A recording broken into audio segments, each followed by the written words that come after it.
everybody. There is a new expansion tonight, and we are going to take a look at every single one of the cards because they were all released in one night. So this is going to be pretty exciting. I have not seen any of them. I haven't even seen the Morgana that was like really leaked yesterday.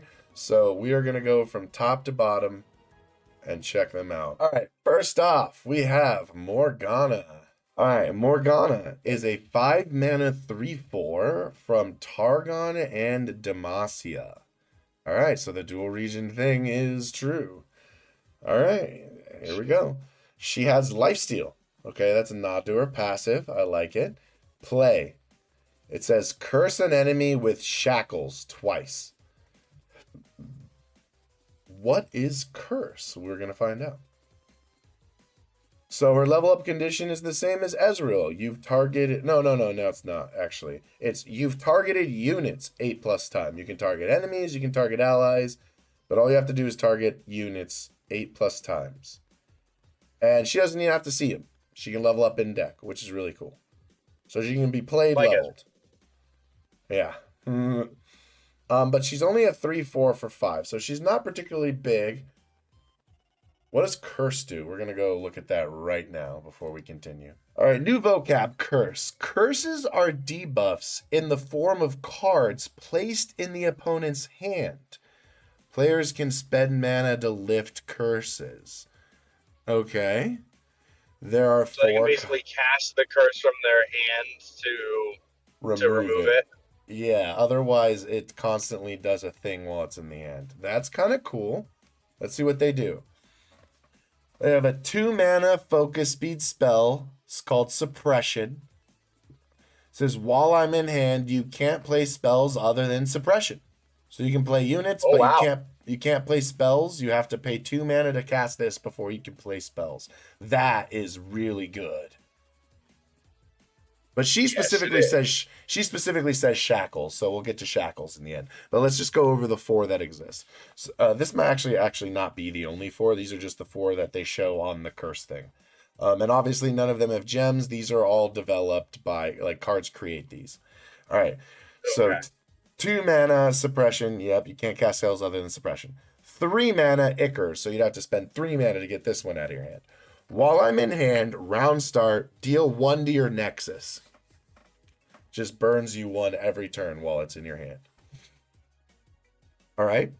Ooh, that's brutal. Terror, 2 mana. All these are focus speed, just to let you know. You could just focus. They're all focus speed to cast them out of your hand. Terror. Oh, good. It doesn't take an action from you to get rid of a curse. That's a good thing. No, it doesn't. It does not. But you also can't do it in combat, which is also important. So if you attack while a person has a suppression in their hand, you know they can't do anything.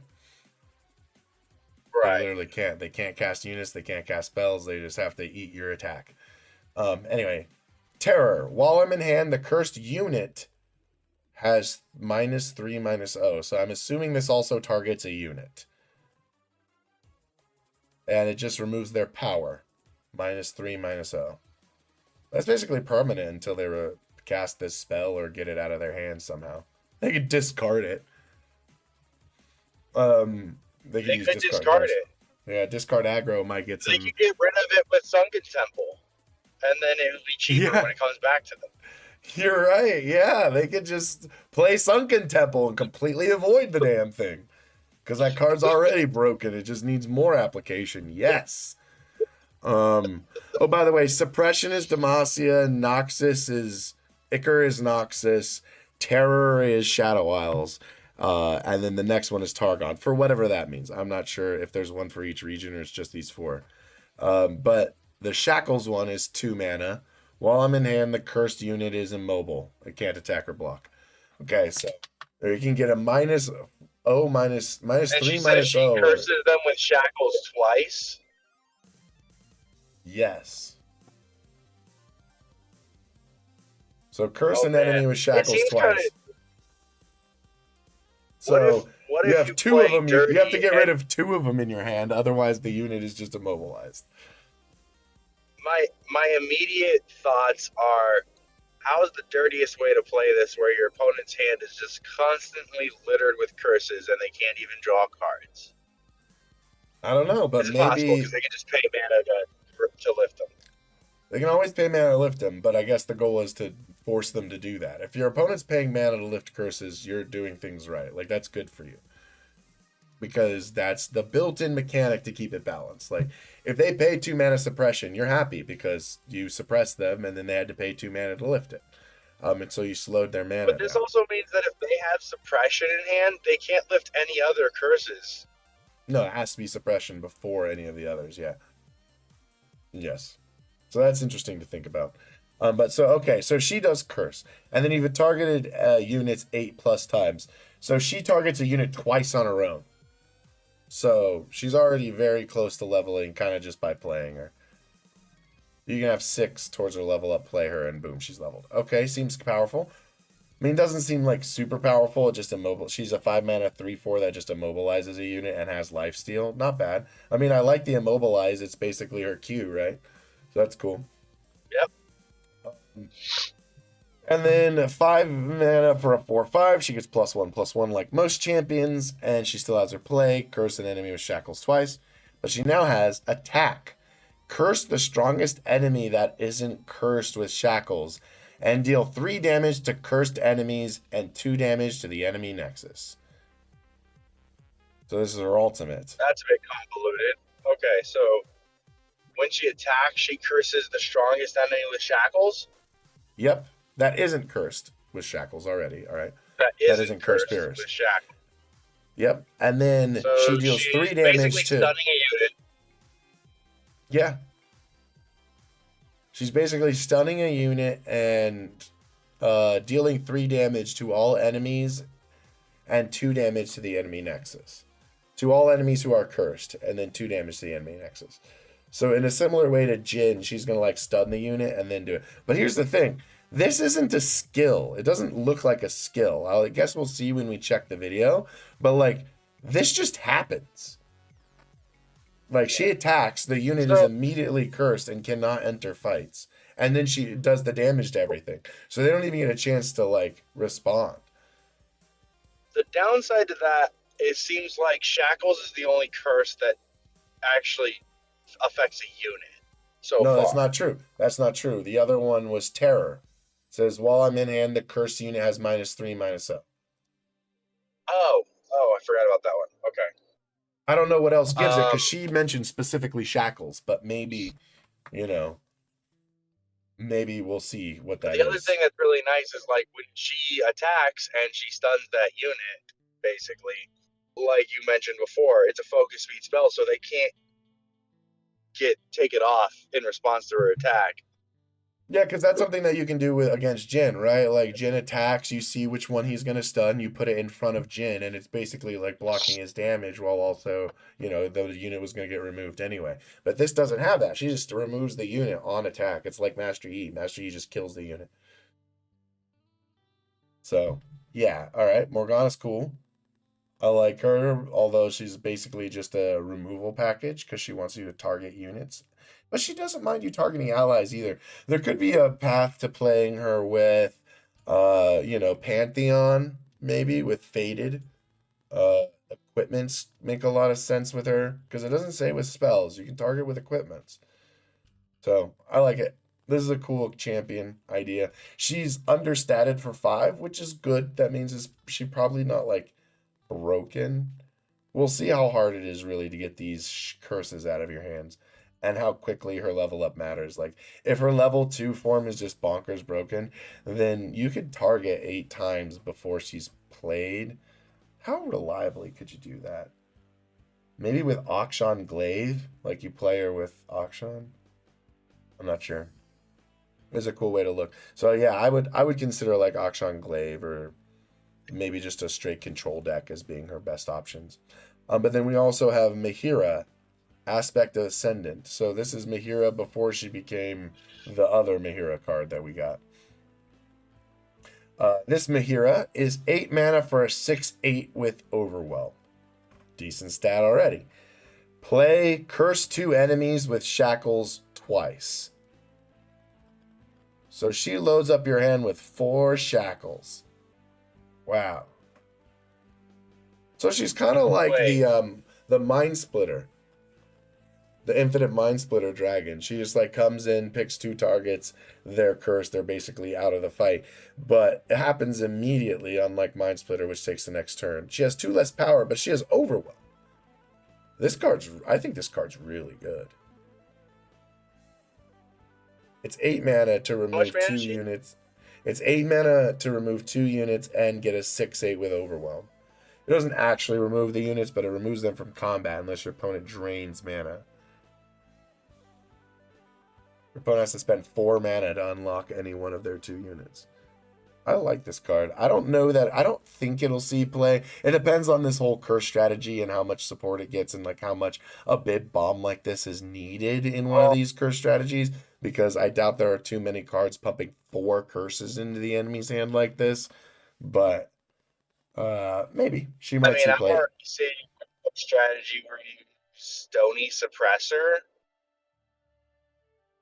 Oh yeah, you curse people by putting shackles into their hand, and then you play Stony Suppressor. There's also another guy who has any spell that would cost 3 or less costs 3. He's in Demacia. He's a 3 mana 3/3. So you can play the both of them, and he would force them all to cost 3, and then Suppressor would force them to cost 1 more. So literally, it'd cost 4 mana to play any one of these curses. So I could see a deck that does that, like locks you out via curses. All right. It also locks up your hand space. Yeah, it'll completely cover your hand space. So you're going to eventually just like burn cards when you draw if you don't have answers to it, if you can't play them and stuff. So that'll be interesting. Discard aggro, like I said, with all these curses might be more valuable this season. All right, so next up is Mordekaiser. Once we knew there were dual regions, we had to know the 2 he was going to be. Shadow Isles and Noxus, baby. Yes, sir. Mordekaiser is a 7 mana 5/8 with Challenger. He says, play. I can see him having Challenger. Yeah, he grabs people. He has that like grab move in League, so like... And he also ultimates them, his right? ultimate is literally Challenger. Yeah, it literally challenges you, yeah. So it makes sense for him to have Challenger. All right. So play. Kill up to 2 allies. And he just has a line that says, when you slay another ally, revive it. Oh. Ooh. That's nuts. And the card they released before him was cared about self-sacrificing. We're going to have a self-sacrificing archetype with Mordekaiser. It's finally going to get some, like, love beyond just, like, Thresh, who was, like, meh, right? To level him up. 15 plus allies have died. That's a shit ton of allies. Allies with 5 plus power count twice. Okay, so he's a 5 plus power deck. So he's meant to work with reputation? Possibly? So it's like self-sacrifice or reputation? Landmark that just gives you more 5-drops. Oh, and whenever a 5 attack... There's also the one that whenever a 5 power attacks rallies and stuff. Interesting. Yeah. So he's like playing this like balance between a self-sacrifice archetype and reputation, I guess? Huh. Maybe some of his he's just nuts entirely. Like, literally every time you slay an ally, revive it. That line is insane. That's nuts. Although, what do you do with your board? Does that include himself? No, that can't include himself. It says another ally. It specifically says another ally. Okay. Oh, okay. But if you can manage to get 2 on the field... If you copy it... Yeah.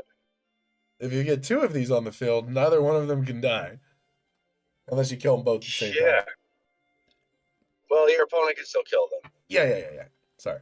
Yeah, it's only whenever you slay an ally. But still, like, your board's going to get, like, filled up with the... Like, say you play the Crypt Keeper dude, the, like, 2 mana 1/1 that when he dies becomes a 4/3. Like... Every time he dies, he's just going to come back and just make another 4/3 and he's just going to be an engine for that. It's going to be nuts. This is fascinating. I'm excited to see what, like, followers he has to help like facilitate this archetype. Let's see what he does once you've leveled him up. His level up condition isn't super easy, to be honest. 15 plus allies dying, even with some of them counting twice with double power. That's still a lot of allies dying.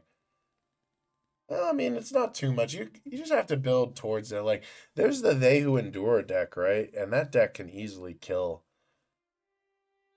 You know, how usually They Who Endures a 1/1, right? Usually comes out like 11/11. Yeah. Yeah, I think this level up's a little tough.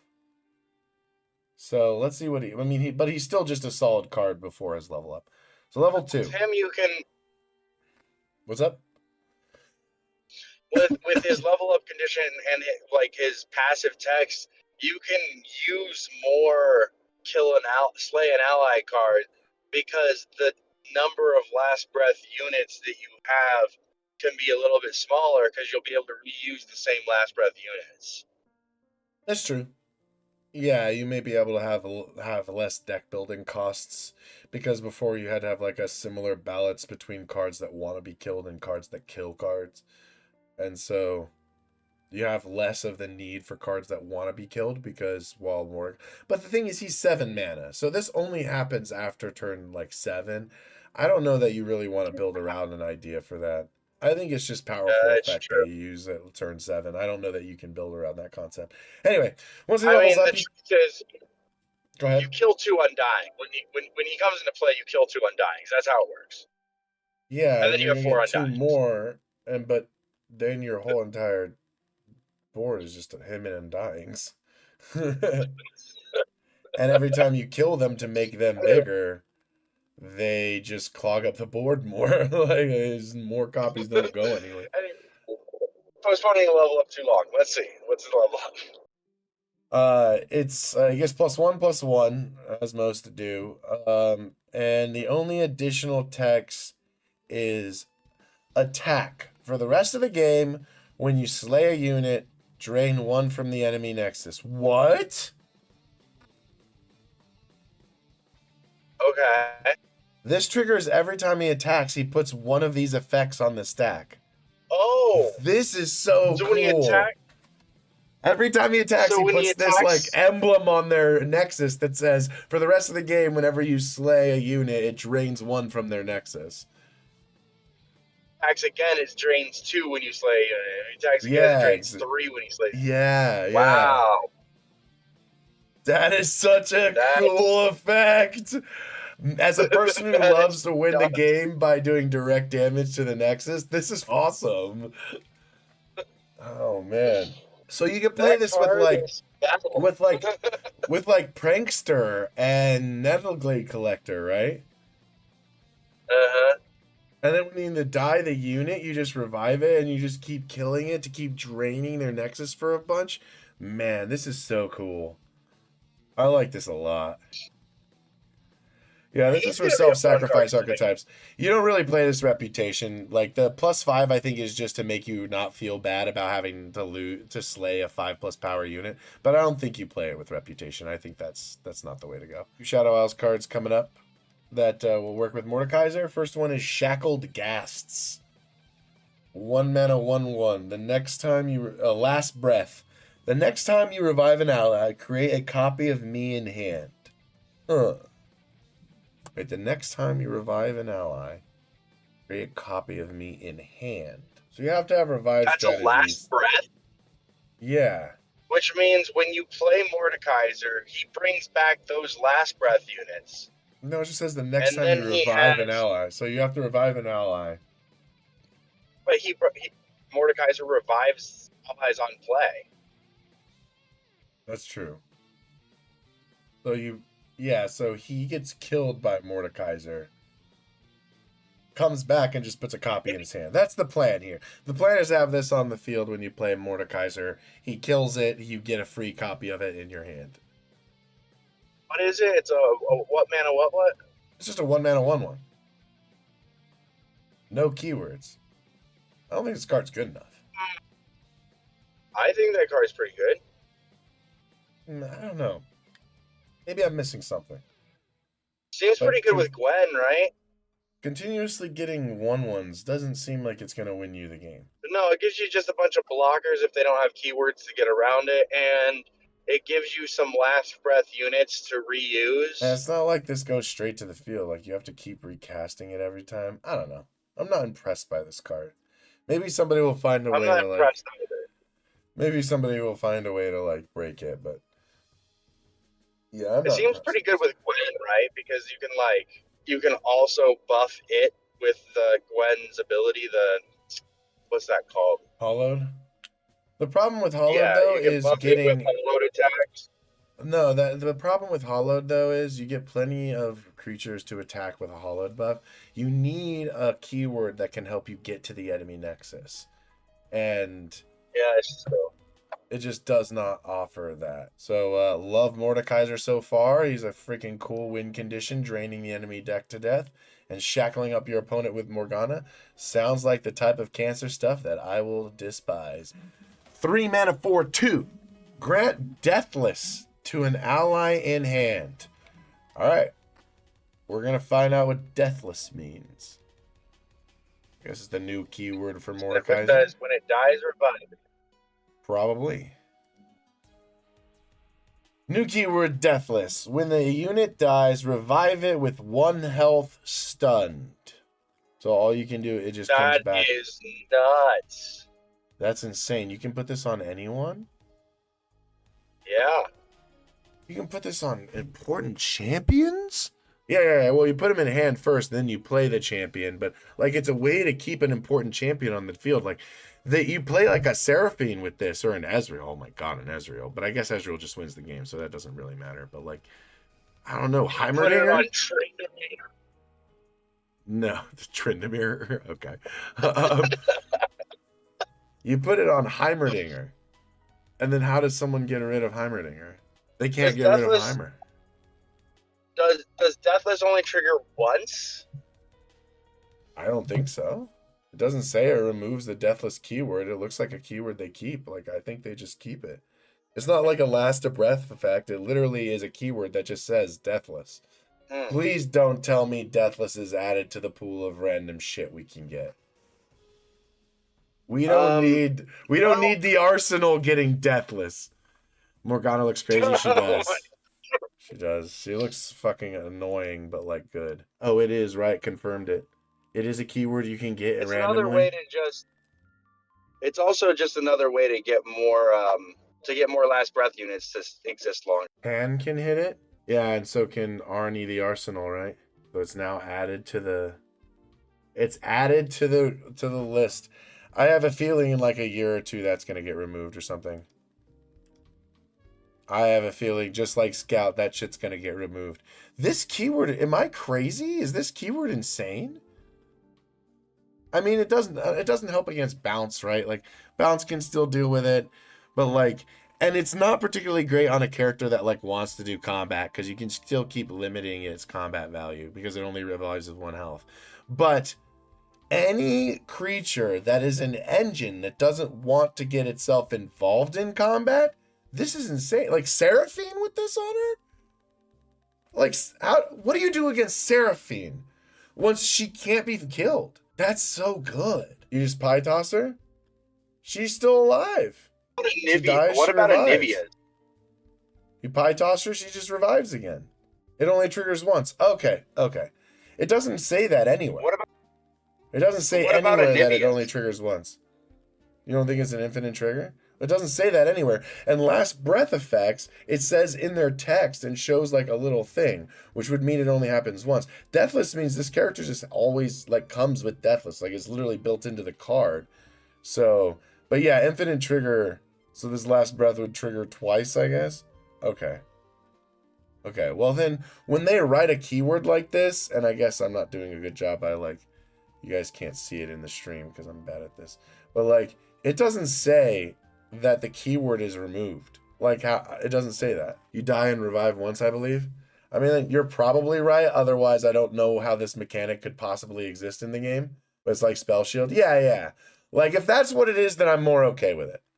If that's all it is, then I'm fine with it. But you also need to put that in the damn description so I don't freak out when I read it. Because I was like, what? Yeah, it's like spell shield or it's like barrier, right? Okay. But it did not say that. It doesn't say it gets consumed. It should say something like when the unit with Deathless dies, remove Deathless and revive it with 1 health and stunned or something like that. Like it should tell me that it gets removed because otherwise I'm going to freak the hell out. All right. So anyway, 4 mana, 5/2 with Deathless. I mean, to be fair, the mechanic is built into the game. When you revive a unit, it doesn't retain any added stats or keywords. Yeah, true. True, so you can't like buff stats on something, then somebody kill the unit, and then it comes back with all of its stats. No, it will lose them.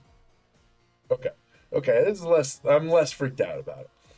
Alright, that was in Shadow Isles. So Lord Mallat is a 4 mana 5/2 in Noxus, and it's just a 4 mana 5/2 with Deathless. It's a 5/2 that would come back as a 5/1. Obviously, this would trigger Mordekaiser twice because he cares about 5 power units. This could also be pretty decent for reputation, actually. I think this is maybe more a reputation card than a Mordekaiser card, but I could be wrong. This guy, like, strikes 2 times with 5 power, probably. It should re-trigger Pantheon's keyword gain, though. Yeah, it would re-trigger Pantheon's keyword gain. Yeah, because Revive, it still comes... Well, I don't know. No, Revive, I don't think it would get... Like, if you did it to the Arsenal, I don't think the Arsenal would revive with all of its keywords. It would just do its own... It would just trigger a new round of random keywords. It's good, but it's not that good. Yeah, you know, the description wasn't good enough, so I freaked out about it when it really isn't that bad. This card's okay. This card's meh. They might find use for it in reputation. I think giving Deathless to Anivia seems good. Deathless to Anivia? Yeah, to other last breath units seems good. They consume that they lose it. Okay, good. Cool. Well then, whatever. It's not as bad as I thought. It's fine. They come in with 1 health stunned. Not really amazed. Especially since Mordekaiser will just revive him again. So, like, if you have Deathless units and then he comes in and kills them, they just come back and then you also get another copy of them. So, that's interesting. But I don't think this card's very good. 5 mana, 4. I mean, 4 mana for a 5/2 with Deathless isn't getting me all excited. Amalgamation of Vile Rites. That's a hell of a name. Amalgamation of Vile Rites. This is a Shadow Isles card that's a 5 mana 5/3 with Deathless. It says to play me, kill an ally. Okay. Last breath, heal your Nexus 2. So you play him, you kill an ally, probably another Deathless unit. Then when he dies, he heals your Nexus, then comes back. And then when he dies, he heals your Nexus again. Huh. Well, these 5-power Deathless units actually make sense with Mordekaiser because he gets double trigger for their death. Yeah, exactly. Well, that's how they're trying to make this seem. So one thing I was wondering when I saw what he did is it was like there's already a self-sacrifice archetype in Shadow Isles. And so, like, where's the space where he gets to add his flavor, right? Like, those are Thresh cards. How does Mordekaiser get to add his own flavor? And the answer is clearly 5-powered Deathless units. So that way they can trigger double, not only when they die the first time, but the second time. And so, like, Lord Mallat dying is basically 4 triggers for Mordekaiser. So he could actually level up pretty quickly when you're playing these 5-powered Deathless units. I'm not sure if you play Lord Mallat, you may. Amalgamation of Vile Rites, you probably do, because it also plays into your self-sacrifice theme, so I think this card's probably fine. This card's pretty good. I think the 5 mana 5/3 he's played. By default is more indication that Deathless should only trigger once. Yeah. They already confirmed it. Like, Nice Stars showed me a Twitter post where they confirmed it, so. Mordecai was just standard, they who endure, I'm here for it. And I think with a less broken keyword. He doesn't have Overwhelm, right? He has Challenger.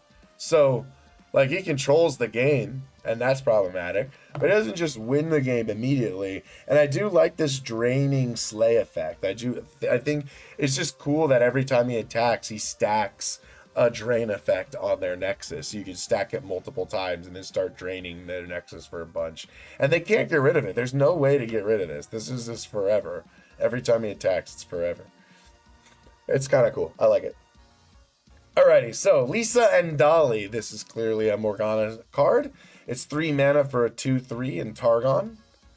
So it's a little on the low powered. Play curse an enemy with shackles. Okay, so a 3 mana 2/3 that shackles an opponent. Yeah. I mean, that's efficient. I don't see how you couldn't play this in a Morgana deck. It's like baseline, right? You kind of need it. If you're going to fill your enemy's hand with shackles, you probably play this card. Also, Mordekaiser is Titanic, lol. Yeah, no, that's true. I noticed that they made sure to make his butt big enough to make him a Titanic unit. Which is good. If his power was too big, then he'd be busted because of the challenger. But I think 8's great because that means you can challenge multiple units. So, like, I think it's a cool design. I like it a lot. Ruby-Eyed Conjurer, 2 mana 2/2, play, grant spell shield to or overwhelm to an ally in hand. Okay, so we already have 3 mana for a 3/3 that gives the same thing, right? Or I think it might be barrier and spell shield. I mean barrier or overwhelm. I'm not sure. We have the same thing for 3 mana essentially, but it's to the field instead of to the hand. So this is a 2 mana 2/2 that can do it to the hand. I think this might be better. If at the very least, just because it's cheaper. I think this could see some play. Granting overwhelm to a unit in hand is not bad. Then you could play that. Go ahead. I think it's better because with the other card, you have to summon your unit and then give up your action, and then they can remove it. Whereas this one, you can just, when you summon your unit and give them, you can give it to them ahead of time, and then you can like play the unit that you gave overwhelm or spell shield to like at the end of your opponent's turn. And then you can open swing with that overwhelm in a way you really can't do before, right? Where you have to play the unit, then play this person on top of it. And the fact that it's a 2 mana 2/2 is just better. Like a 2 mana 2/2 is more acceptable than a 3 mana 3/3. So I think this is just a much better version of that card. You're on a bad sword. Yeah, this sword sucks, but this was the link that I found. This one better? Okay. All right, fine. We will go off of this one. Realm of Death. 10 mana. Slow speed spell. An ally starts a free attack challenging the strongest enemy. And then it has kill all other units. And then, oh, that's super cool. Yeah, so this is his ultimate. So this is ultimate in a spell. Mordekaiser's ultimate in a spell. An ally. Wait, so it says other units? Yep. So an ally starts a free attack challenging the strongest enemy, and then you kill all other units before the combat even happens. Sounds like fun with Senna. This group by champions, yeah. Now read his passive. Yeah, it's one-sided because he brings everything back to life. Yeah, it's one-sided. I mean, it's a complete board sweep when he's not on the field, but when he's on the field, it's a one-sided sweep because all your allies just revive because you slayed them. So that's pretty cool. It's a cool spell. I don't know how many you're gonna put in your main board. The challenging and killing everything else. I don't know how many decks are going to want this, but it's certainly a great champ spell for Mordekaiser. It's an amazing champ spell for Mordekaiser. The thing is, it would start the challenge, and if your opponent passes, you don't get any actions. So it's not like you can challenge the strongest unit and then freeze them. Like your unit's going to fight them. I do like it how it resembles his ultimate, though. I'm a big fan. That's a cool way of doing it.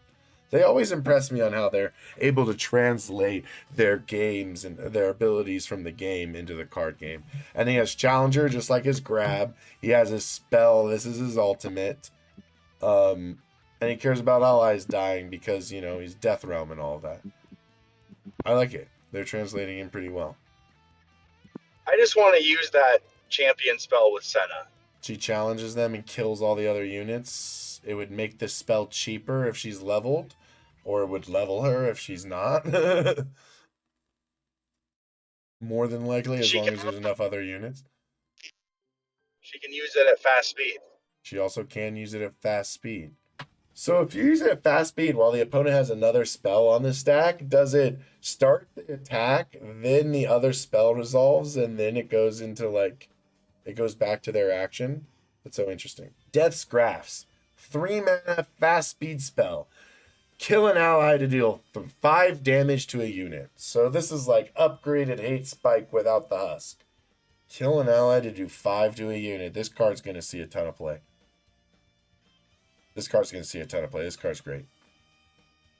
This card is a reason to go into Shadow Isles.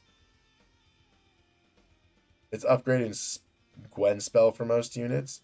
3 to kill a unit. And like, just think of how much people play Hate Spike. This is only 1 more mana for 5 damage instead of 3. That's a big jump. There's like, you can kill Seraphine and Janna. And like, there's so many champions that are super relevant at 5 health. That I think this card is going to see a ton of play. Oh yeah, absolutely. No, it's going to kill, like you said, kill Seraphine. That's a huge deal in itself. Yeah, and Janna. Yeah, Seems no, nuts. this card's going to be great. I think this card is going to see a ton of play. This is solid removal that Shadow Isles needs a little bit more of. They can remove it literally like all phases, which I think makes sense for Shadow Isles since they're like the realm of death.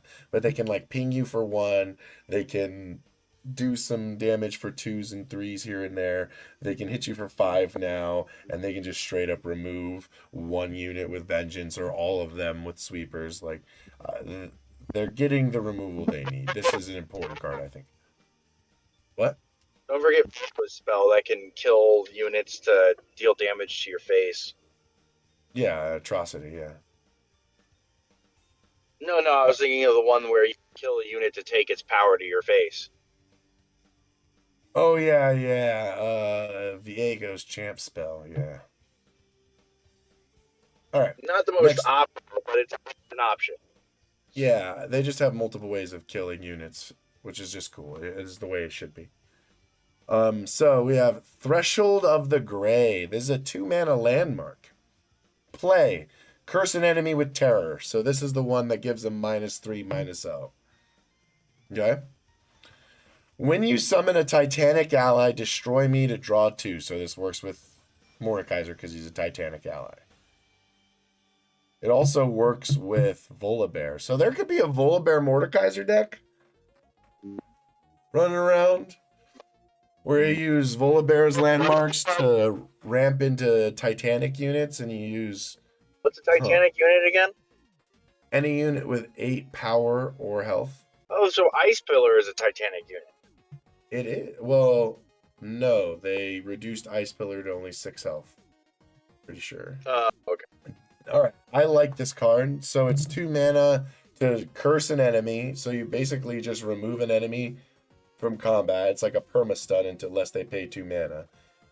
And then you summon it just gets you 2 cards. It's 2 mana draw 2 with another effect on it. This card's solid. As long as you're going to play Titanic units, you should probably consider playing this card. If you're going to be in Shadow Isles. I like this card a lot. This is fun. I think it's a fun landmark. Deathgrasp Cultist. When you summon a Titanic ally... Oh, sorry. Deathgrasp Cultist is 4 mana for a 3/4 with Fearsome.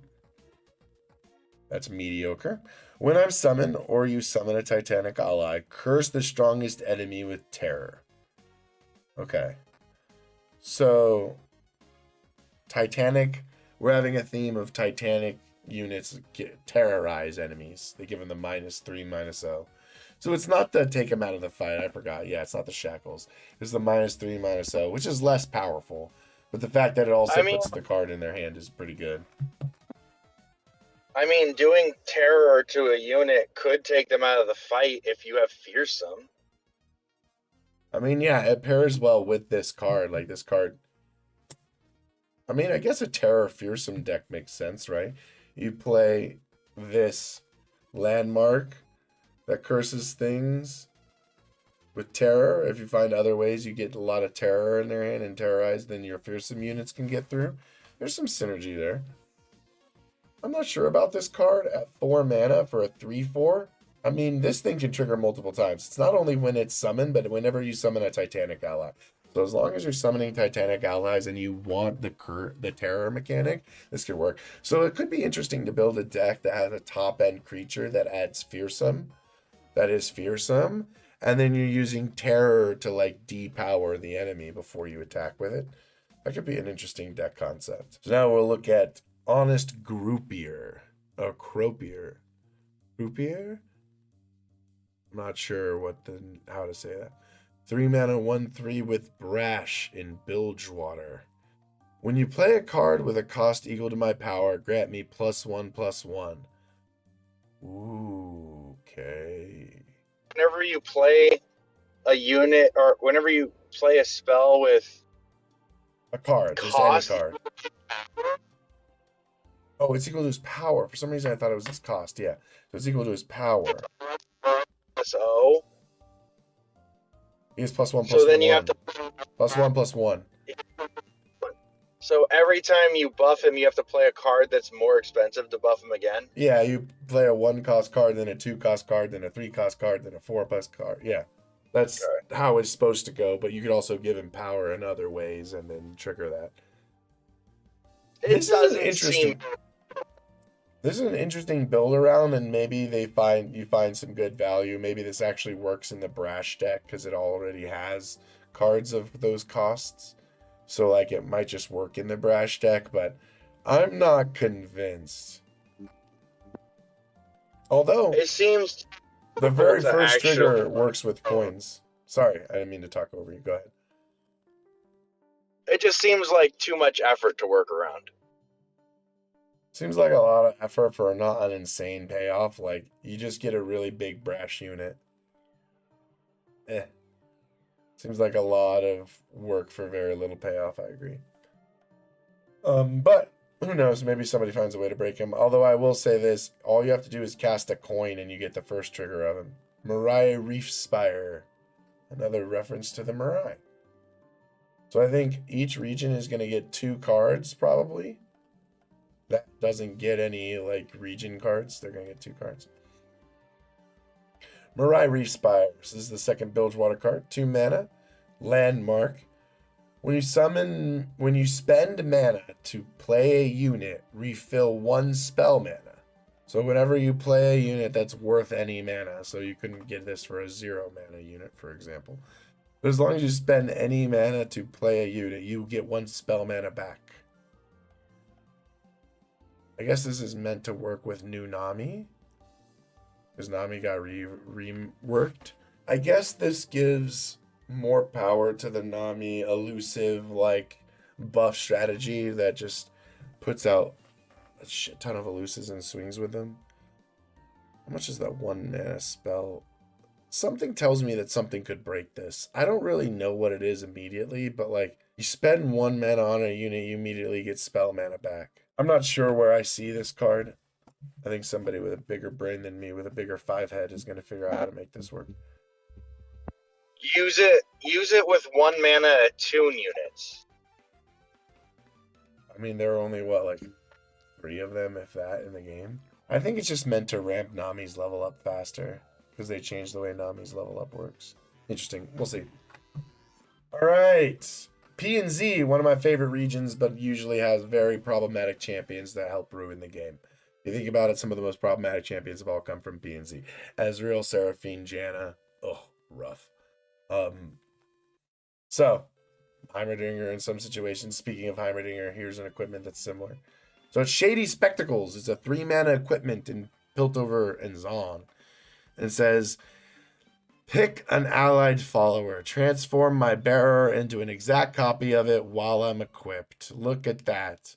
It's the copy guy, and it even has his, like, fake glasses, nose, and mustache and everything. So instead of paying 4 mana to play a 4/3 that then transforms, instead you're paying 3 mana to transform a unit you already have into a copy of another one. But it's only an allied follower. You can't transform into enemies. You can't transform it into enemies. But this can give you 2 copies. Wait. What about this with Chirian Sumpworker? As a massive fan of Chirian Sumpworker, I'm always trying to find ways to make it work. So, for example, you have any unit out, then you play a Chirian Sumpworker, you can play Shady Spectacles on the other unit, and it will immediately transform into a Chirian Sumpworker. I don't know how that works, but it wouldn't be played. I think Chirian Sumpworker says when you play another copy, or no, and I think it might just be when you summon. But that's only when summoned. It doesn't say when there are 2 copies. I don't think it works with Chirian Sumpworker. Yeah, I don't think it does. Yeah, I don't think it does. Yeah, never mind. I thought about it and it doesn't. Because Chirian cares about the enter the battlefield effect. Well, so you'd want to put this on a follower that's an engine of some sort to duplicate the engine. I'm not even sure what I want to do with that. This is a hilarious equipment that I'm not even sure like the proper implications of. Like, I guess you could, because the other complicated thing is you need to have a unit originally. Like, you need to be willing to transform one of your units into a copy of another one of your units. I'm guessing it's probably not in P and Z. Okay, maybe this is a weird idea. What'd you say? Did it say copy? You can put that equipment can work on anything, right? So it can even work on Only your followers. You can only make copies of followers. You can only pick a follower. But you can put it on a champion. Yes, you can put it on a champion to copy a follower. So you can turn a champion into a follower, then play another copy of that champion, then unequip it to have 2 copies of that champion. Ooh, you could. That's the big brain right there. You play champion. You play Shady Spectacles, then you play another copy of Champion, then you remove Shady Spectacles, you have 2 copies of Champion.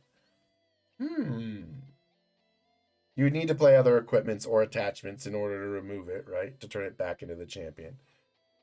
You would also need to realistically get your second Champion. I don't even know, like, a good way and what champions would be best for that. This is how you get your dual Mordekaisers. Oh my god, no. That ain't it, bro. That ain't it.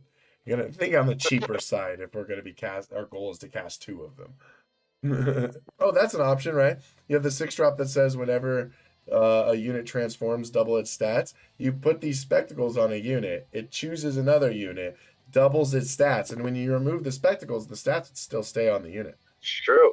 I don't know. I'm thinking way too much on this equipment. This equipment is janky as hell. I love it. All right.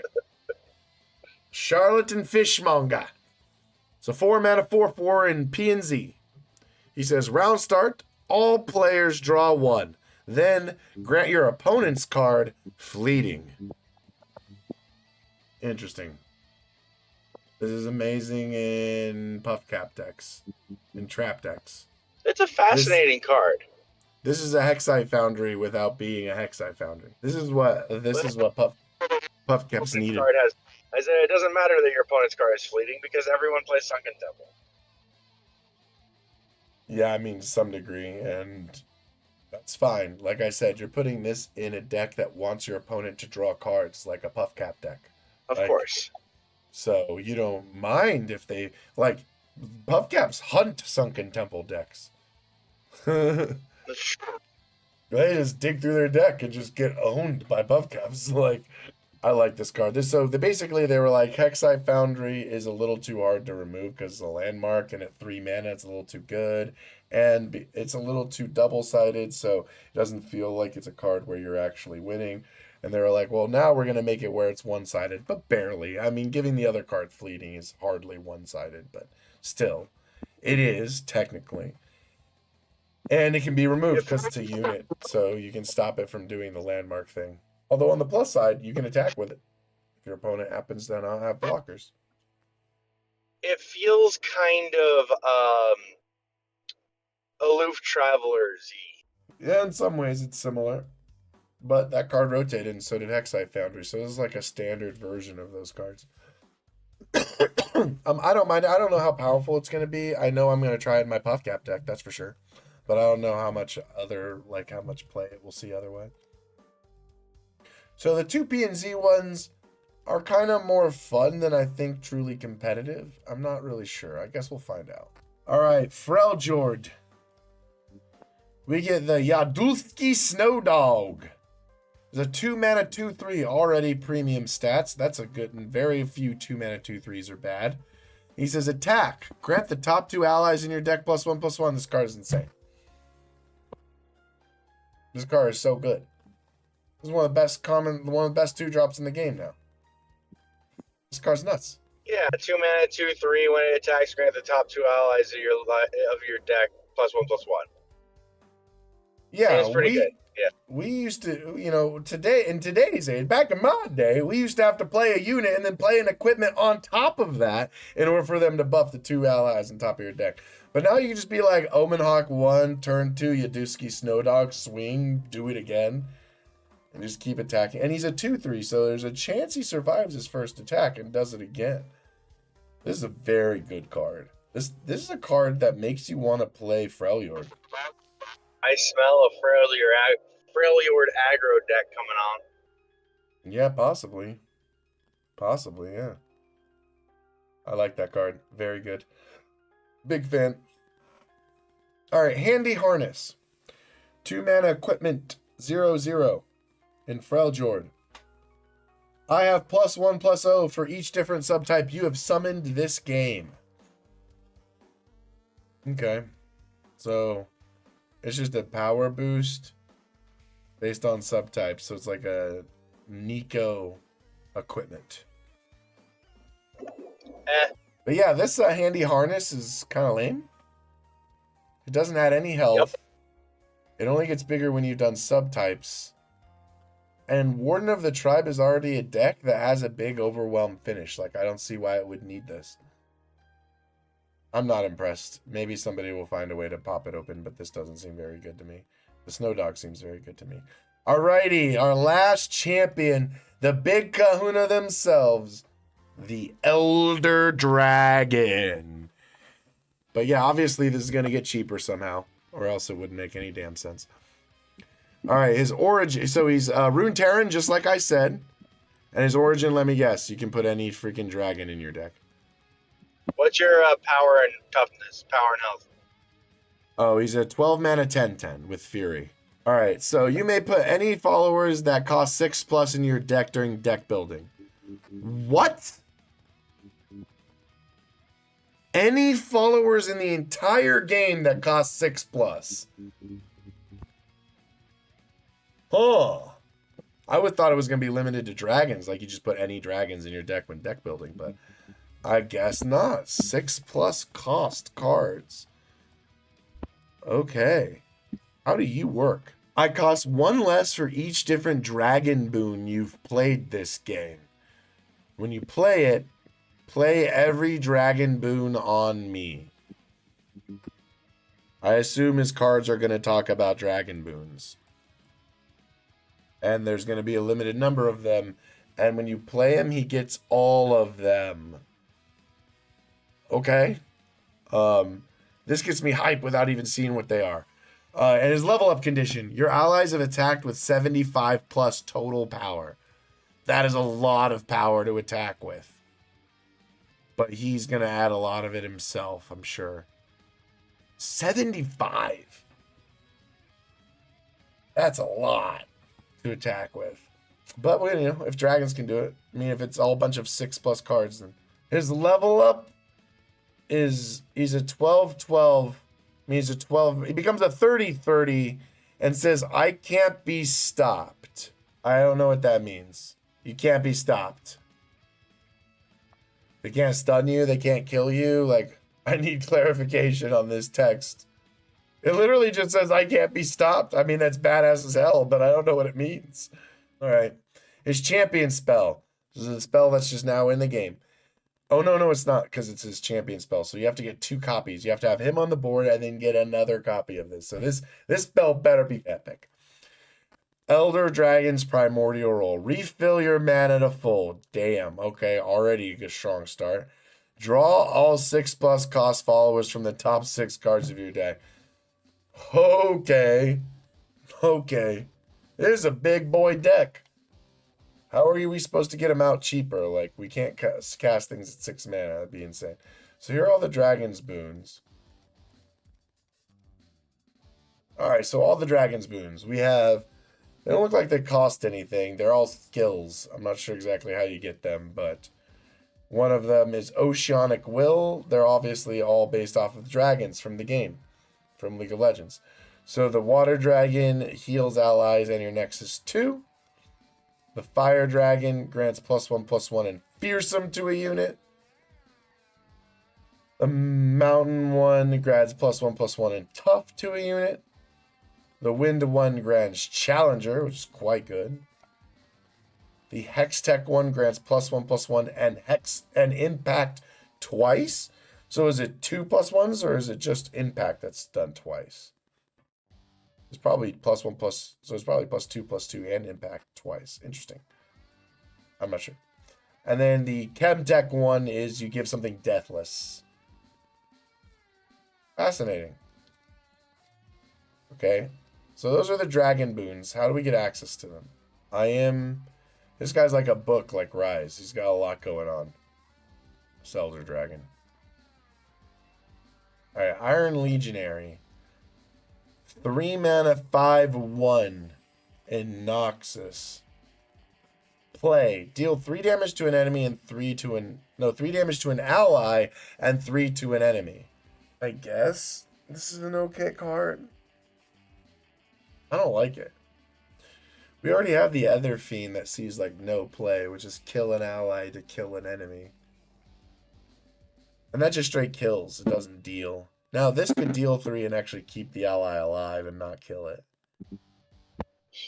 Also seems just like another Mordekaiser card. Yeah, it is another Mordekaiser card. It is a Mordekaiser card. It's in Noxus and it has Mordekaiser art. So, I mean, it's fine. It's a 3 mana 5/1, which is okay, I guess. I'm not so sold on this one. But it's removal, like, it's so interactive. Your opponent can remove the target that you choose, like your ally or the enemy. They can bounce their ally or they can remove the unit that you target. So, like, I just don't see this seeing much play. I think that its ability would just get countered way too often. 3 mana burst speed spell. Grant an ally deathless. Boom. 3 mana burst speed. I guess it's good. It seems like a spell shield. But for 1 less mana than spell shields and stuff. It's like a barrier in some ways. It's fine. I'd have to see Deathless in action and see how hard it is. Like how much of a problem it is for me to get like too hype about 3 mana burst speed. Just nothing but Deathless. Red-Barbed Razor Mace. 4 mana 4/4 reptile with Overwhelm. Oh, it has reptile. And a 4 mana 4/4 with Overwhelm. Not bad. Nexus Strike. Curse your opponent with Ichor. And if you remember, Ichor is the Noxus one that says round start, deal 1 damage to your Nexus and costs 3 to remove. So it's a 4 mana 4/4 that leaves a lasting impact on you. This is a cool card. I mean, the Overwhelm deck is like shitting itself happy. Like the Noxus Freljord Overwhelm deck. This card is so good in. Anytime you get through, you're just going to be burning your enemy Nexus. That's a cool card. Ichor seems like a pain to get rid of. If you're playing against an aggro deck, it's like you're gonna afford to spend 3 mana to do nothing. Yeah. You don't want to be wasting mana against aggro. Yeah, exactly. Alright, there's 2 mana burst speed spell in Shurima that says curse an enemy with terror. So terror can come from Shurima as well, not just Shadow Isles. So just 3 mana burst speed spell that just makes a unit -3/-0. That's very much in Shurima's wheelhouse. At 2 mana, how good is it? I don't know. It does put that card in their hand, which is a pain in the butt. I think it might be solid. For one less mana, you can do one less power and you get a prediction out of it, but it's only for the turn. This might be able to compete. I don't know. This one's Now a they have to tough one for me. waste mana. This is a combat trick, and they have to waste mana to get rid of it. Yeah. The funny thing, too, is the curse stays in their hand even if the creature's dead, right? Yeah. So you use it as a combat trick and you just like trade with the creature, but then they're just sitting with this stupid curse in their hand. Tomb Raider Barbara. Barbara is a 3-mana 3/2 in Shurima. Each round, the first time another ally dies, or last breath, create a lucky find in hand. I died or last breath. So whenever he dies or whenever he sees another ally die, he gives you a lucky find. So you can go nuts with lucky finds when you use sand soldiers? Yeah, you could play him with sand soldiers and they would get you a bunch of lucky finds. This could be pretty decent in like Azarelia in Eternal or a different like Azir deck that cares about units dying. I mean, it might just end up being for like Thresh Gnosis, right? Thresh Gnosis is a deck that likes to kill its allies. And so now you're building up lucky finds while doing so. I mean, at the very worst, it's 3 mana for a 3/2 that when he dies gets you a lucky find. That's meh. But the fact that it can trigger off of other allies, this is a cool concept. So it's a self-sacrifice deck that gets lucky finds. And is also self-targeting. I guess you could work with like a Morgana. I don't know. This is cool. Alright, so we've looked at Morgana. What's Morgana's spell, champion spell? Dark Binding is now a new card added to Targon as well. It's a 3 mana 3 mana fast speed spell that says stun an enemy and curse it with shackles. So it stuns the enemy and then it makes it immobile. I guess, yeah, you would have to stun it or else the mobile doesn't cause it to leave combat, so you would have to stun it. Oh, yeah. Yeah. On the attack, it shackles on it before they can declare blockers, and then it doesn't matter. But I guess if it's in the middle of combat, it helps. Yeah, so this is like her Q. Cursing things with shackles is like the beginning of her ultimate, and then her dealing damage to shackled units is like her W, basically, and her ultimate combined, kind of. It does feel very Morgana. It's all about locking things down. Oh, this is her skill when she attacks. Okay. All right, Sid is a 6 mana spell in Targon. It's a slow speed spell. Curse an enemy with shackles. Increase the cost of curses everywhere by 1. What? Okay, the curse deck just got even sillier. Wow.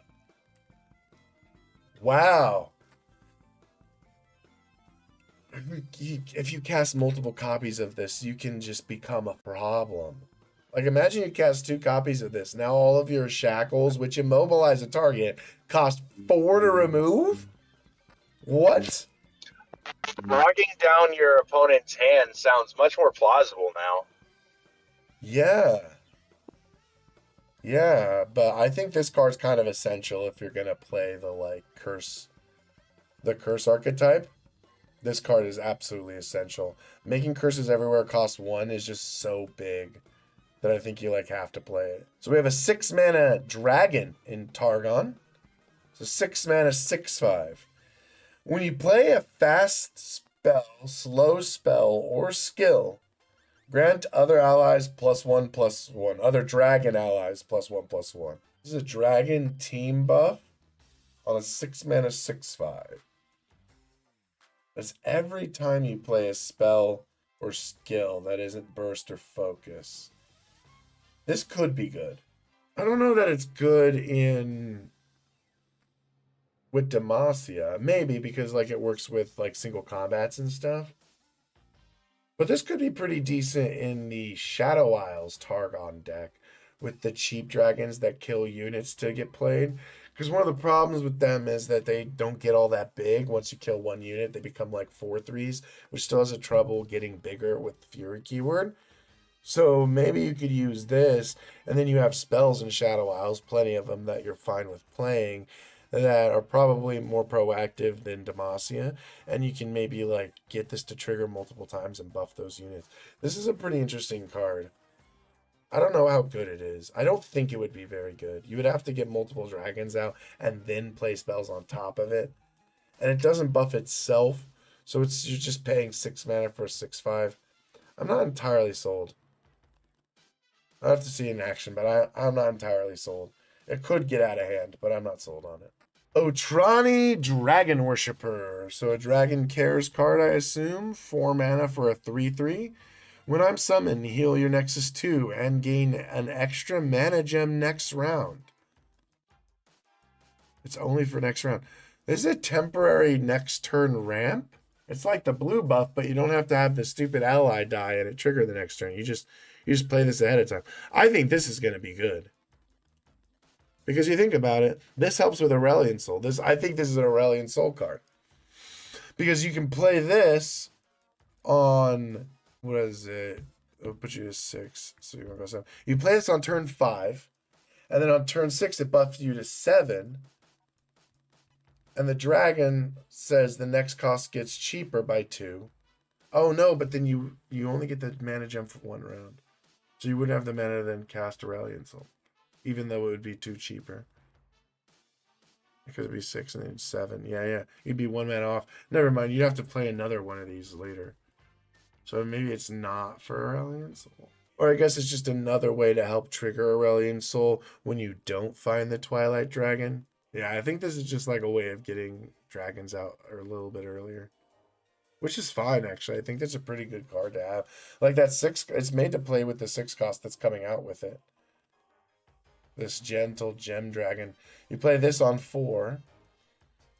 And then the next turn you can play the 6 mana 6/5. I think Inviolus Vox might be a better target. But who knows? There might be other 6 drops that are more important to run in certain archetypes. Like Eosilla, but you're usually not playing Targon and Eosilla. You kind of want to play this on curve because the stat line's kind of ass. You could play it to help you ramp later, but if you want to like maximize value of this card, you want to be able to play this on 4 and then get something valuable on 6. What's up?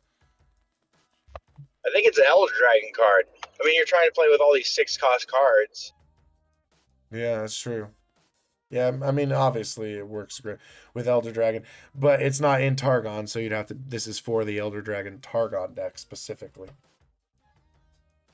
which of course is gonna be a thing because there are dragons in Targon, plenty of 6-cost stuff, including the Twilight Dragon and Aurelion Soul. So, all right, Black Shield. We knew Morgana was gonna have a Black Shield, a spell shield of some kind.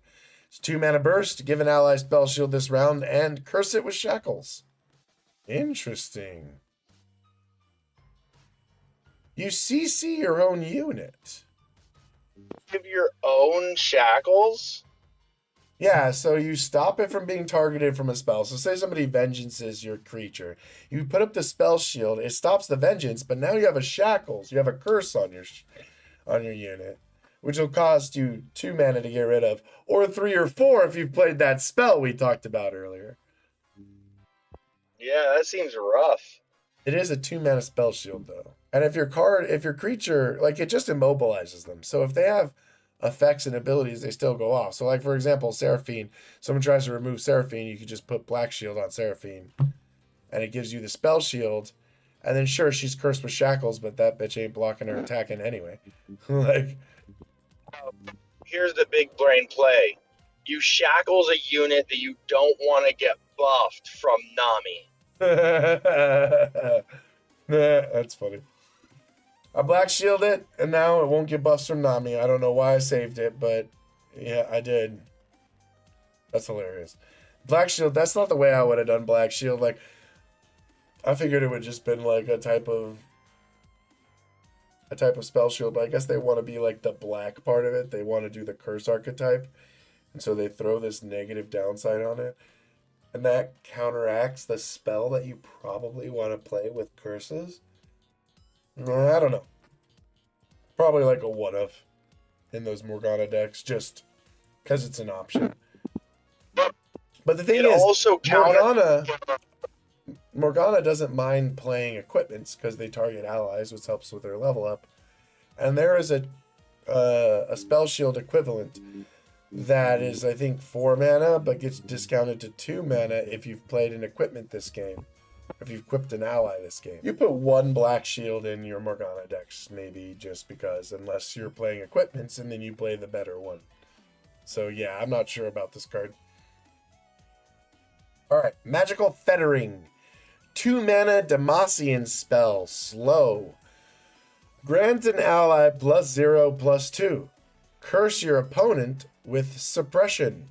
Damn, this card's good. It's not fast speed. That's what would make it take it over the edge, is if this is fast speed. This card would be great. But I guess you can still play it with, like, formidable units is pretty solid. I'm not so sold on this one. Suppression's good. Like, they can't play any spells except suppression. So, like, you're essentially paying 2 mana to give your ally +0/+2 at slow speed, and then forcing your opponent to play 2 mana later in order to do anything. I'm not so sold on this. The +0/+2 is not very good at slow speed, even for the suppression. Now, Mageseeker Inquisitor, give me a unit that can suppress our opponent. Now we're talking. 4 mana for a 3/2 with Challenger and Tough. Nice. When I'm summoned, curse your opponent with suppression. This card, great. This card is solid. 4 mana for a 3/2 with Challenger. Not the best for its mana cost, but pretty good. And you force your opponent to cast suppression before they can do anything. That's just really good. And it looks like we got Silas in the image of suppression, so there's maybe a sneaky hint that Silas may be our Demacia champ, our next Demacia champ. That's cool. But yeah, this is the better of the 2 cards that do suppression, in my opinion. You get an actual unit that can remove other units while also getting the suppression. And the other one, the slow speed +0/+2, is just not that valuable. So, although oddly enough, it's actually pretty decent with this guy, because giving him 2 health with his toughness and his Challenger, quite valuable. So I see where they're going with it, but I don't know. This card, I think, is just better than this one. You haven't taught me how I'm supposed to get dragon boons. Oh, it was part of the aspect of the dragon origin. I missed that part, Reese. You can put any 6-cost spell in your card in your deck when deck building, and when you play a 6 cost with 6+ base cost, it says base cost, so you can't discount things to get there. 6+ base cost.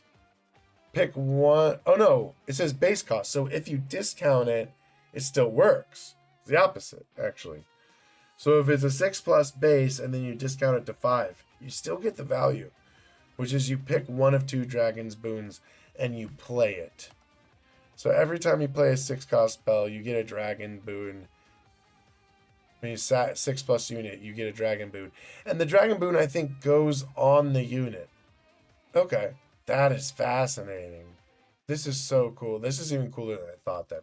So every 6+ unit you play gets a free dragon boon. One of 2 free dragon boons. There are going to be some combinations where like a 6-cost gets like Challenger or gets like Tough or something, where it's just going to be kind of nuts. Or Deathless, maybe. Okay. I was expecting to see something that gives dragon boons, but now I realize it just happens on all 6 cards plus cards. So basically a good portion of the dragons we're about to look at. So we have Cloud Drake. Cool. Cloud Drake is 6 mana 6/6 in Demacia with Fury. And says, when I'm summoned, reduce the cost of all allied units in hand by 1. Okay. There's another way to help ramp out Aurelian Soul. You play this card, just discounts him. They're giving him a lot of love with this dragon, with the Elder Dragon, which is good. And obviously it's good for Elder Drake. So if you played this, you would get a boon because you had Elder Drake in your deck. And then it would reduce Elder Drake if he's in your hand. So Elder Drake would go from 12 to 10 very quickly. Oh my god. Alatis the Gallant. Your dragon... Okay. Check this card out, Reese. 7 mana 7/6 dragon with Fury. Your dragon boons target all dragon allies. Which Seems includes pretty good. which I think includes the one he comes in with. I would imagine so. Pretty nuts. All I right. mean, when you're getting the 7 mana, it's pretty. You'd expect it to be Yeah. pretty good. Yeah. Or Yeah. Giving your whole team. Heal allies in your Nexus 2 for each dragon, or give them all Challenger, or give them all Tough, or Impact, or Fearsome. Like, yeah, that could get silly. So, like, he's a reason to play, like, a dragon-based deck with these boons. Because, like, he will duplicate them on dragons. Okay. Dragon Allegiant. 2 mana for a 2/3. Always solid body. One of the best mana bodies you can get in the game. When I'm summoned, draw a dragon if you behold a dragon. I think this card's great. I think this card might be better than the 2 mana 1/3 that creates a random dragon in hand. That card doesn't need to behold a dragon, so it does have that advantage. But this one is better if you do behold a dragon, and you're probably putting better dragons in your deck than whatever random dragon that dude was going to generate. seems like a solid dragon stable. Doesn't seem very likely you'd be in a situation where you don't behold a dragon. Yeah, exactly. So I think this is a dragon staple, as you said. 2 mana for a 2/3 that draws you a dragon is just good. Like, that's really good. You do have to behold a dragon, but that is hardly a tough ask. All right, Ocean Drake. Ocean Drake is 6 mana for a 3/5 with elusive in Ionia. I would have taken Ocean Drake to be a Bilgewater card, but okay. Ionia technically is an island, so it's fine. It says when you play a fast spell, slow spell, or skill, heal your Nexus 1. Oh, maybe that Wildfire deck I was building where you like play only units and you play Wildfire, and then now this way every time you play Wildfire you would do damage that scales and you would heal yourself 1. I don't think that's good enough. I don't know, maybe there's like an Annie deck or something. 3/5 and elusive is pretty decent, but 6 mana is a tough ask. I'm not sure exactly where this dragon fits, to be honest. Play a faster spell, slow spell, or skill, heal your next. I don't know how good this is. Like, at 6 mana, you're trying to win the game, unless you're, like, controlling to the late game. This could be, like, a Karma card. You drop this on 6, and he helps stall you to 10 for Karma, because he can block elusives, and he's going to heal your Nexus. I mean, obviously he's decent in Elder Dragon because you just play him and he helps stall you for Elder Dragon. It's your win con. So it makes sense. So Demacia gets a few cards because it's a card of Morgana package. But most of the cards from Morgana are Targon. So she's dual region, but heavy emphasis on Targon. And Mordekaiser is kind of similar. He's dual region, but there seems to be more of an emphasis on Shadow Isles. Maybe that's the way they're going to go forward with dual region champs, is they're going to have one like main region and then like a secondary support region. Heisho, Shell of the World. A 9 mana 9/9 in Ionia. That's a big boy. You know how they say the entire world is on the back of a turtle? It's like an Asian thing. Well, that's essentially what this is. This is the embodiment of it. All right. 9 mana 9/9 with Spell Shield. Each round, the first card you play costs 9 less. Well, that's a way to get your Elder Dragon out, is through Heisho. Or Heisho. Play Heisho, and then Elder Dragon immediately gets discounted. Well, you've already played him, so he's 6+. So that discounts the Elder Dragon by 1. And then he drops it by 9, so what, it'd be 2 mana? Which also means that anything other than Elder Dragon, or if Elder Dragon got cheaper, at least by 1 more mana, you can play him on 9 and then immediately play another unit. Yeah, you can probably play him plus another unit the same turn. A unit that's 9 or cheaper, you can play them both the same turn. This card could be very, very good. This is 2 9-drops in 1 card. And then you can play another 9-drop the next card. Like, this thing just drops expensive cards. This is kind of cool. I guess you're just using it in like a big ramp Freljord deck. And this will allow you to be like, Heisho Tryndamere. And then the next turn just be like Trundle Pillar, or you probably have Trundle out already. You just like Pillar and the next thing and the next thing. I don't know. Yeah, this card could be pretty silly. It is 9 mana, so like it needs to be pretty good for its cost, and I think it is. I think it is. Empyrean Dance, a 9 mana spell in Ionia. Both of Ionia's cards are 9 mana. Jesus, okay. 9 mana fast speed spell. Stop an enemy fast speed spell, slow speed spell, or skill.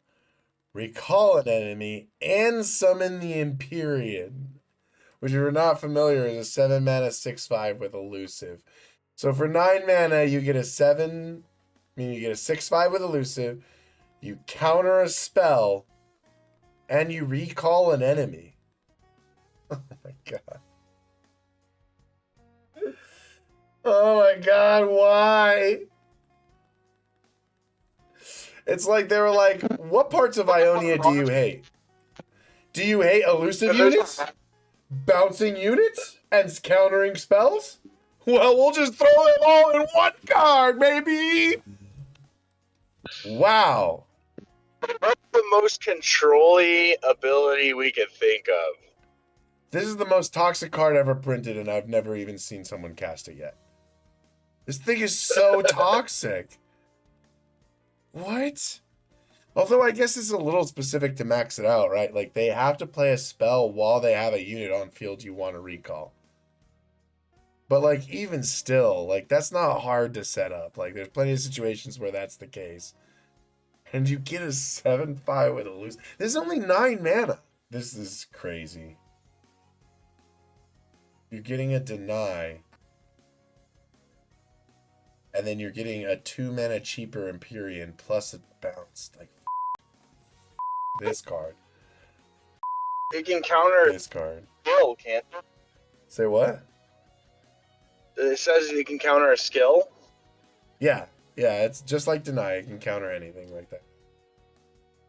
So it can counter a unit's attack skill and recall it and put out an Empyrean. Yeah, so if your opponent open attacks with a unit that has a skill, you can counter the skill, bounce the creature, and put out an Empyrean all in one card. Oh my god. I do not like that card. I don't like it. This card makes me sad inside. Alright, next one, Early Bird. 2 mana slow speed spell in Bandle City. Early Bird, your opponent discards their highest cost card. Here we go. It's way better than Tricksy Tentacles. That card doesn't do much because, you know, I must never want to hit the cheapest card in their deck, in their hand, and usually it hits something cheaper than the cost of it, so not great. But Early Bird always hits the highest cost card. Now, it doesn't do anything to the board, which is its downside, and one of the reasons maybe not to, like, actually run it. Maybe this is just a card you get off Conchologist and things like that. Maybe it's just, like, added to that pool. But being able to discard your opponent's highest cost card could come in handy in a lot of situations. I could see people running one copy of this in your your climbing deck, because you could see like a Feel the Rush or a War Mother's Call or something that requires a big spell, and this card just removes it, just solves that problem. It's like half of a Aloof Travelers. All right, the final card we have is Sugary Snare. I don't know why I said snail. Sugary Snare. 8 mana spell in Bandle City. Slow. So place an ally on the bottom of your deck to summon the top ally of your deck. Ooh. Well, there's another way to play the Elder Dragon. This is a way to cheat out the Elder Dragon if he happens to be on top of your deck, which is kind of hard to make happen. This card plus Shurima. So for the predicts? Yeah, you can predict the card on top of your deck. Oh, I'm going to have fun playing with this. We're going to play a Shurima Bandle City deck, and we're going to we're going to play Conchologist, get a spell, and then we're going to turn Conchologist into a freaking big-ass dude. Dude, this is essentially Polymorph from Magic, right? Like, it searches the first card in your deck and then puts it on the field, but it doesn't kill it. And it doesn't transform, so you don't get transform benefits. This is a fascinating card. And the card goes back into your deck, so you could draw it again later if you like shuffle your deck or find it. I like this one. This one's a lot of fun. I could definitely see myself playing around with this card and like making some interesting What's decks a with it. nasty unit you could see that's just like, I don't know. What kind of units would you want to put in that are just really good units that you need to, that it doesn't really matter which one you find? Well, they need to be in. Oh, you're saying in what region would it be like? Oh, well, it wouldn't matter. So what you would want to do, what you could do is you can build a deck that runs.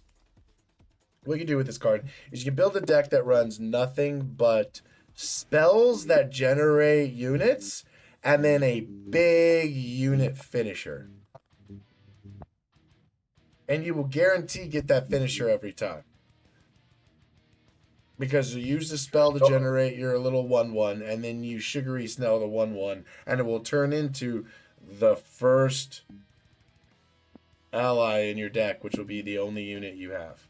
So what unit do you want to do this with? Which unit are you going for?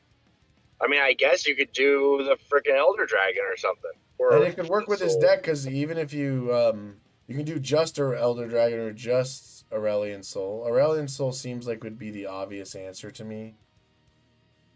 But I don't know. Soul actually doesn't. You're never gonna level him up. Yeah, it'd be tough to level him up in that deck. Still 8 mana, so really, the bomb really has. Maybe Borodir of Blackened Ice. It's the 8 mana 8/8 dragon that says when I'm summoned, summon 2 frozen thralls and advance them to 2. So he's essentially an 8/8 that gets you 2 8/8s with overwhelms in 2 turns. Not bad. It's not bad. Captain Farron, you get an 8/8 with overwhelm that gives you 2 decimates in hand. It's expensive. Pretty game ending. Ooh, that could be something you could do. You could use landmarks that create units, right? And then kill them to make the arsenal. Who cares about landmarks destruction? Also, the earliest you're doing this is turn 5. Maybe a little sooner if you can reduce the cost of the spells in your hand. Yeah. So that's an interesting way to go, is like basically spending the 5 mana to get the arsenal out early. So the arsenal could work. Yep. Protective Broodfather? It's an 8 mana 8/8 dragon with fury, and it says attack. Draw a unit. If it's a dragon, summon it attacking. But then you have to have units attack. Say what? Then you have to have units in your deck that you could end up pulling instead of it. No, Reese, it's the only unit in your deck. Right. So then its attack wouldn't do anything. It's attacks. It draws another copy of it, which comes out and draws another copy of it. You would get 3 dragons in 1 attack. That's true. Does it have overwhelm? No, it's just an 8/8 with fury. Oh, okay. But yeah, you could do it on turn 5. On turn 5, have a unit out, save the mana, and use a spell to generate the unit, right? Then you kill the unit with the sugar spell, and you get a protective Broodfather, and then the Broodfather attacks and immediately gets you 3 8/8s. How does your opponent deal with that? I think we found the card. I think this is at least one of the cards. Just a quick recap of my thoughts on some of these cards. I think Mordekaiser is a really cool concept. The Deathless mechanic is fine. I don't think it's like particularly broken or like really strong. Just one trigger is okay. Like it's fine. His ability to like keep allies from dying like is insanely good. That's like why you play him. And I really love the idea that he like can add permanent drains to the enemy nexus when you slay units. It's a freaking cool concept. I cannot wait to play around with him. Morgana seems really strong. Seems really annoying. It's not really a playstyle that fits me as a person, but I can definitely see the strength with locking down units, filling the opponent's hand with cards that suck, and just being overall miserable. I also like the glow up they gave her in her art. Like, she looks really good. They did a great job with that. All of the lore redesigns are just so good. So I like those two. I think Elder's going to be the most interesting one. I still don't know what I can't be stopped means. This unit cannot be stunned, recalled, blocked, frostbitten, transformed, silenced, targeted, obliterated. You can't touch him with shit. You can't do anything to it. Cool. I cannot be stopped means don't try to target me with anything. It don't work. So I assume if you try to frostbite it, it just doesn't do anything. That's wild. So I'm guessing it can still be blocked. No, it can't be blocked, actually. It's unblockable. Oh. Well, then you're screwed. Yeah. Elder Dragon just wins the game. So if you've attacked with 75 plus total power units and he comes down leveled up, you deserve to lose. You probably like it. I mean, he can't be stopped, but if you don't have the attack token, you still lose the turn you play him. That's true. Yeah, but the turn you... This is like the ultimate... This is such an hilarious and ultimate win condition. I kind of like it. It also kind of works with Elder Dragon's like effect, where he just like executes people. So he basically just executes your opponent's Nexus. There's nothing they can really do about it. That's cool. So can't be stopped. Can't do anything to it. This set looks amazing. There's so many meme decks I want to try. I want to try Sugary Snare. I want to try some Ottrani Dragon-Worshiper BS. We'll see how that works. The Shackles, I guess I'll try it, but whatever. Tomb Raider Barbara sounds fucking cool. This set gets me excited. Thank you for sticking around until the end of the video. I really appreciate it. If you liked what you saw and want to support the channel, hit the like button. If you want to see more, hit the subscribe button. And if you want to help me build these wacky decks, come hang out with me on Twitch. I stream from midnight to 3 a.m. Eastern Standard Time almost every night. Thank you, and have a great day.